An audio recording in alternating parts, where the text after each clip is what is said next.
Romford in Essex may not look like it's on the cutting edge of food retail, but it is.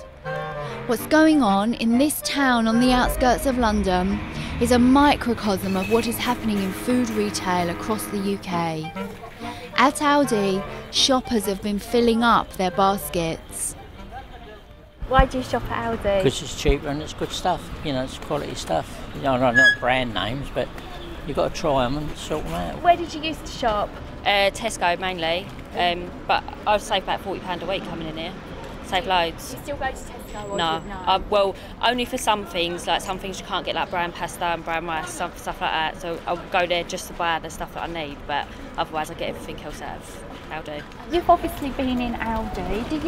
Do you shop there a lot? I shop there. Well, you don't, because you've only No, just this come is my up. first one.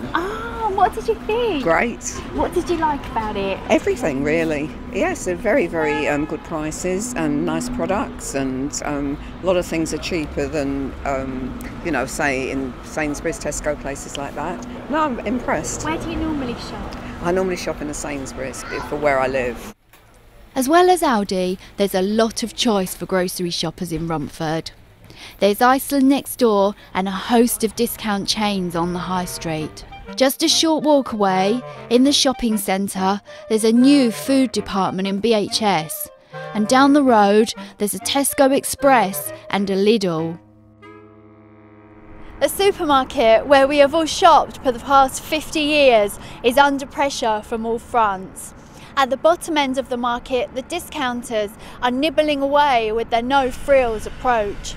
At the top end of the market, more affluent consumers are turning to upmarket supermarkets such as Waitrose in the UK and Whole Foods in the US. It's no wonder then that in the UK, Tesco's sales are going backwards. And it's a similar picture in the US, where Walmart's core US store sales are declining. For Walmart, they're talking now about ecosystems and about tethering either e-commerce or smaller stores to their big supercentres, the big hypermarkets. So I think Walmart's vision of the future is quite a telling one. The move to smaller stores represents a massive change for Walmart, which pioneered the big supermarket. It's a response to the changes facing grocers across the developed world. Now with the internet, the rise of the discounters, huge upsurge in convenience retailing, what we're seeing now is some severe and almost permanent structural shifts in food retailing. The simple two choices facing food retailers is either be very cheap or be very awesome in terms of the theatre and the service that you can offer shoppers. Part of the pressure on supermarkets is coming from price. But according to CACI, the retail analysts, more than a quarter of the people who live in Romford are actually comfortably off. It's just this sort of shopper that the discounters are targeting, with fresh meat and vegetables, fresh bakeries and more premium products. And judging by the reaction in Romford, that strategy is paying off. Consequently, some of Britain's big supermarkets, such as William Morrison, are fighting back with billions of pounds of price cuts.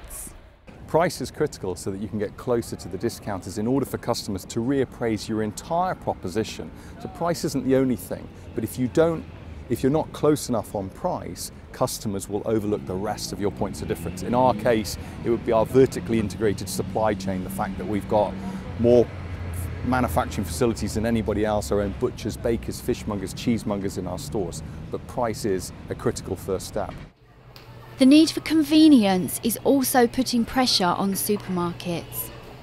Consumers want to shop closer to where they live and more frequently than once a week. The food department at BHS is conveniently located on the way to the bus stop, so shoppers can pick up the things they need easily. Britain's supermarkets account for over 100 billion a year's worth of sales, so they are not going to disappear anytime soon. But they do face a lot of changes and they must adapt to this new reality.